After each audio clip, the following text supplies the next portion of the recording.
What's up, Otaku fan? We are back with more Casual Geographic, the traumatizing reality of being an ant. Listen, we need a break from the ocean ones. We're about to go on a honeymoon to a tropical location. We cannot be any more terrified of the ocean, guys. It doesn't matter where we go. We're always going to be afraid of spiders that look like that. So that doesn't change anything. We're not near ocean right now. So yeah, thank you guys for the continued support. Be sure to comment, like, subscribe. Every little bit helps. Check out the Patreon. Link down below for full uncut reactions, TV shows, animes, and movies. I'm going to grab the baby hand. And let's get into it. Look at his legs!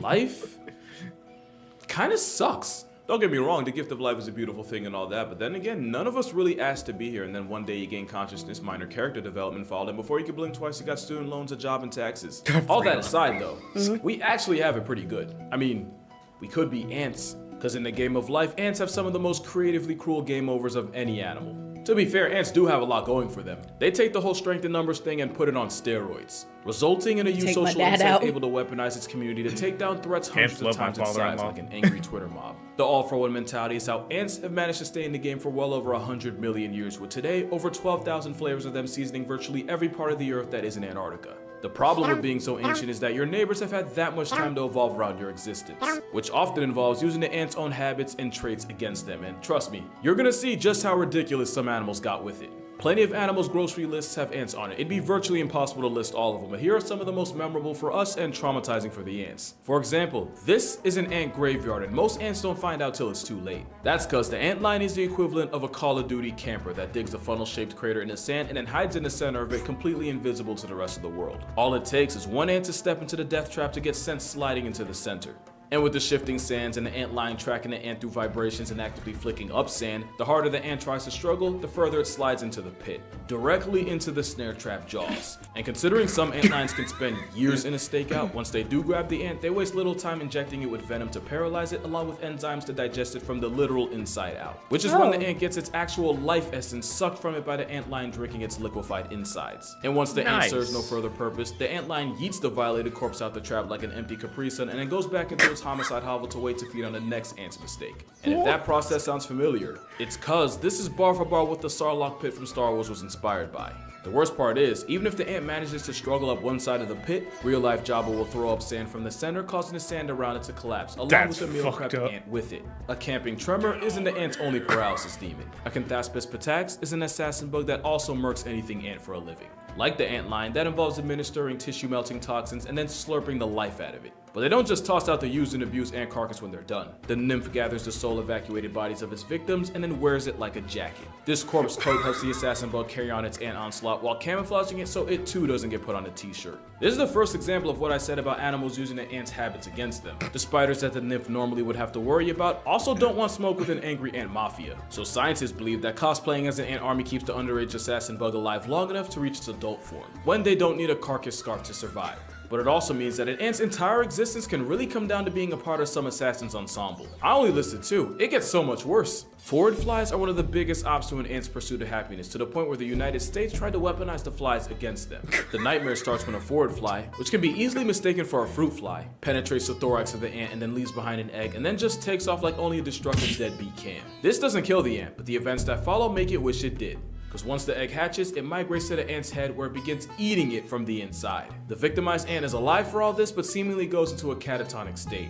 After a couple weeks, we're basically talking about a zombie ant getting its vessel carjacked by the fly larva. That's not hyperbole. The larva devours the ant's brain in its last chance of free will and then forces the self-imprisoned ant to just wander around aimlessly. Eventually, the larva manages to guide the ant to its ideal nursery grounds, that being some leaf litter or a crack in the soil. And in its final act, and after weeks of pretty much being locked in the sunken place, the ant's head literally divorces the rest of its body as the felony fly larva spits out enzymes that destroy the very membranes keeping the head and body together. It spends a little more time using the disembodied head as a crib before it pupates and crawls out the long past tense ant's mouth. It's a fate that would violate the Geneva Convention, but since insects have very little rights, the United States have been trying to use forward flies in the fight against fire ants. Fire ants that were accidentally Ubered into the American Southwest in the 1930s from Brazil and have proceeded to spread worse than a TikTok trend. So scientists have imported forward flies as the most brutal form of population control for the fire ants that really didn't ask to be here in the first place. Right. And apparently, the flies only subtract a small portion of the fire ants, but the threat of them drastically disrupts the colony's activities and forces them to retreat underground. To be fair, you'd be a whole lot less productive if you witnessed your neighbor's head fall off and a whole alien crawl out. On one hand, weaponizing flies is probably less destructive than mass Febrezing pesticides like DDT. But on the other, playing God with a mind-controlling, brain-eating parasite can't possibly have a good ending. But either way, it's another example of an animal that's tailored its entire existence around griefing ants. And it's not the only fly that's learned how to hoe ants for a living. Ants do this thing where hold on a second. Okay, we're good. Ants often do this thing where they'll feed another ant by regurgitating into the mouth of the receiver. Oh yeah, it's nasty, but not only are they sharing food, but ants like carpenter ants transfer proteins that help boost disease resistance and overall colony immunity. Enter the flies. One species of South African fly figured out the signal one ant will use on its donor to initiate the food transfer. So the flies come in and use the signal, touching the mouth region of the ant, to force it to give up its food. And as smart as they allegedly are, the ants aren't smart enough to realize they're getting fleeced out of food by a fly, which is probably how they got the nickname the ant mugging fly. Like I said, hundreds of millions of years is a lot of time for your ops to study your playbook and use it against you. Because when ants aren't getting trapdoored by ant lions, finessed by flies, or turned into a light flex by an assassin, ants are often the victim of some of the most complex manipulation in the entire animal kingdom. One example is how this entire butterfly's existence depends solely on deceiving ants. The Alcon blue butterfly has no weapons, no venom, no armor at all. But what they do have are pheromones that are almost identical to that produced by ant larvae. So when the caterpillar airdrops itself down to the forest floor, it's almost immediately taken in by a colony of ants. By mimicking the ant equivalent of a new baby smell, the caterpillar manages to get VIP treatment from the same ants that could turn it into coffin stuffing. The ants carry it into their nest where they feed the caterpillar like one of their own. To the point where if there's ever a food shortage, the intruder manages to savvy its way into getting priority over their actual young. Especially since the caterpillar is able to mimic the sound the ant queen makes in order to get more attention.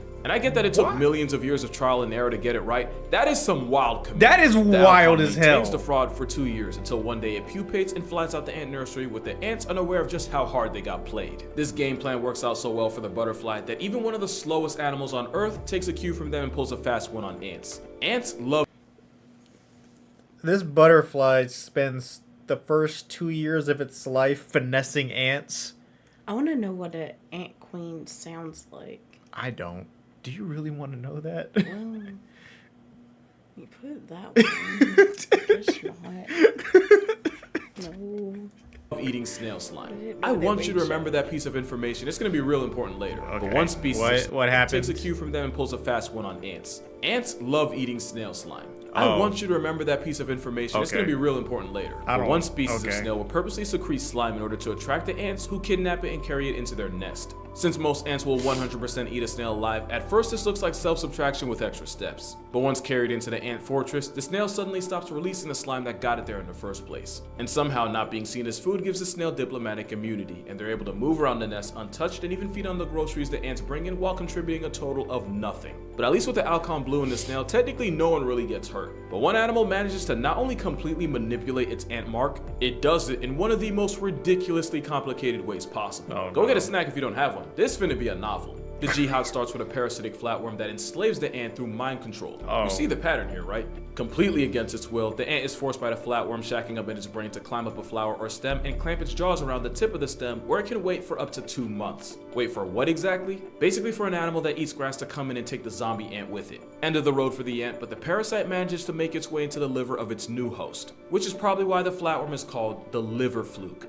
And if you think getting lodged inside a cow's liver is a dead end, then you must not have believed me when I told you how needlessly complicated this stuff gets. While feeding on whatever cow, sheep, or rabbit unintentionally murked the ant, the fluke lays eggs that then get deuced out by the same host. Those eggs don't get to hatch until a snail comes along and eats the droppings, along with the eggs in them.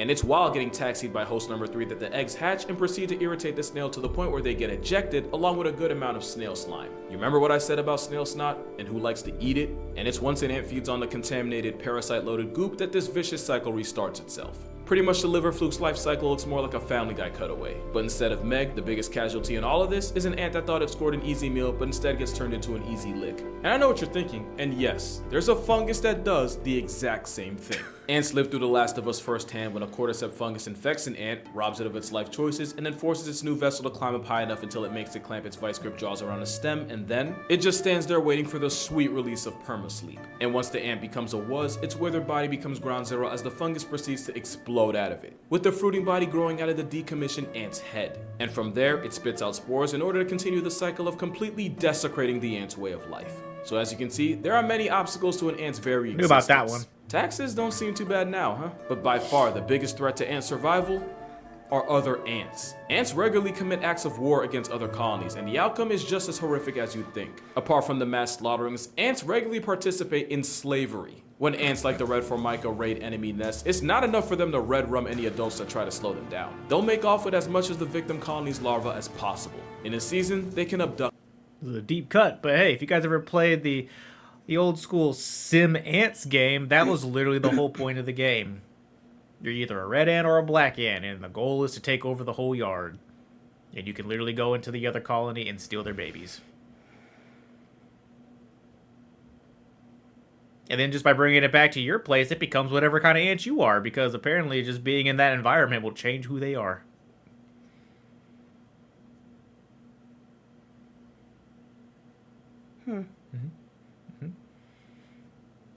If you played that game, let me know in the comments. I want to know how few people have ever heard or played that game I've never before. heard of that.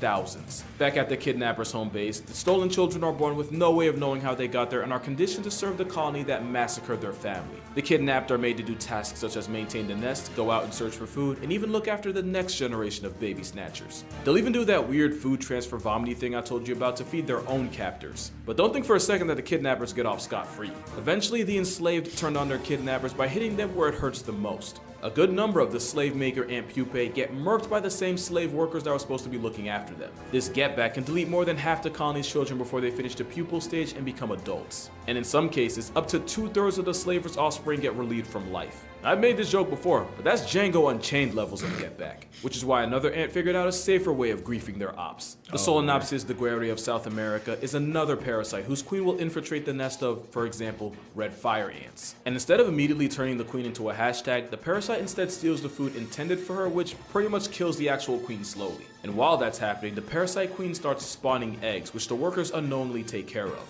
And once her children are developed and ready, they fly off like a virus to infect even more colonies. The Solenopsis is such a menace that, just like with forward flies, this parasite has been used to nerf the red fire ants that have become invasive in some places. And at this point, it's pretty clear that the ant's entire purpose is to serve the colony and by extension the queen. This means that some ants have essentially sold their souls for the ant kingdom's best interests. Yeah. Soldier ants are so geared for war and nothing else that they physically can't feed themselves, and without worker ants to mama bird them, they'd starve. The cephalotes spent evolution points on a head wide enough to block entrances to their nest from intruders. Pretty dope until you realize their entire life's purpose comes down to just being a living door. All this to protect the queen who would 100% throw her colony under the bus if it benefits her. That's not speaking hypothetically either. Queen ants have been known to backdoor their own colony. Many ant colonies have more than one queen, which on paper should be a good thing since more queens means more workers means better chance for the colony to prosper. The problem is the small but very real chance that the workers turn on the extra queens and take them out of power.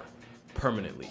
Queen ants seem to know this, so sometimes they'll try to be slick and purposely produce less eggs so that they can save their energy fighting off any disobedient subordinates if it ever gets to that point. The caveat is producing less eggs and therefore less workers actually hurts the colony overall, even if it helps the one queen.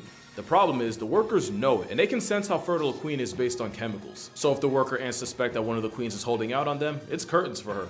Ant politics means if the ant queen gets too selfish, she gets executed, but become too much of a team player with other queens in power, and the queen ant becomes completely defenseless in the case of a mutiny, since the process of making so many eggs means she doesn't have any energy left to defend herself. Yeah. But no ant pays a higher price for being a team player than a species found in Southeast Asia. These ants don't have huge mandibles or I don't like stingers, that. but when their colony is under attack, then you see exactly why they were named Colobopsis explodens. They have huge glands under their abdomen, and as a last resort, they'll force the glands to burst and cause themselves to explode. This act of self-subtraction coats the enemy in this toxic, sticky, glue-like gunk that traps the attackers while also poisoning them. The ants kamikaze themselves, but they do it for the good of the colony.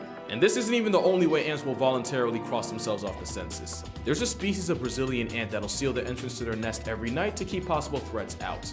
The problem is, they use actual living ants to close the entrance from the outside. And with no way to get back in, a few brave worker ants spend the night outside the safety of Tell the my nest, story. and become past tense by the time the nest is opened again in the morning. But at least when these ants sign their own obituary, it's by choice and for a purpose. There is no choice or purpose to what's happening here. Two things to know about army ants. Number one, they're nomads. They don't make a permanent settle down nest and are constantly on the move. Number two is that army ants are essentially blind and rely on pheromones to get around. An ant mill like this happens when a small party of ants gets separated from the rest of the foraging group, and while lost they begin to start following each other. And with no way of knowing they're going in an endless circle, you see exactly why this has been called the death spiral. They just keep going until they eventually pass tense to pure exhaustion. And not all ant mills are this small. One of the first death spirals ever seen was about 1,200 feet across. For the non-Americans, that's about 365 meters, and for the Americans with no concept of distance like me, that's more than 3 football fields, and apparently it took each ant 2.5 hours just to complete one lap. And out of all the disturbing ways ants get logged out of life, this might be the worst one. Mindlessly marching in a circle, blindly following the guy in front of you until your number eventually gets called. Yeah, it's the worst one because for some people, it's the most relatable. And on that note, that's gonna do it for this video. Make sure you go outside and do something you wouldn't normally do. Break out of the rut any chance you can. Because the thing about a death spiral is, you may not realize you're in it until it's too late. Don't See say you on the that. next one. Don't say that to me.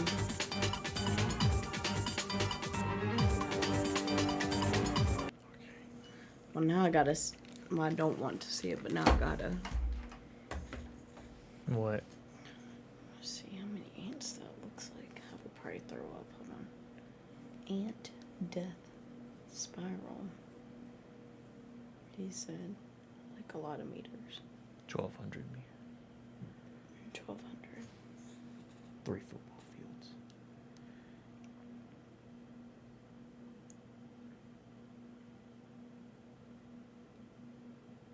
Who knew?